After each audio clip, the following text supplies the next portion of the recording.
So, how did that go? Imagining you're something else. I think it's fun. I hope you did too. Today we're going to use our poet's voice a little differently. Instead of imagining you are the thing you're writing about, imagine you're talking to it. Another way to use your poet's voice when you write a poem is to imagine you're talking to your object. I'm going to try that out. This time, my subject is the blue plastic chair we have in our classrooms. I'm going to write a poem to a blue plastic chair. You sit so quietly, I never hear you complain. I count on you every single day.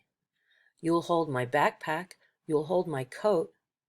No matter how big I get, I know you'll always hold me.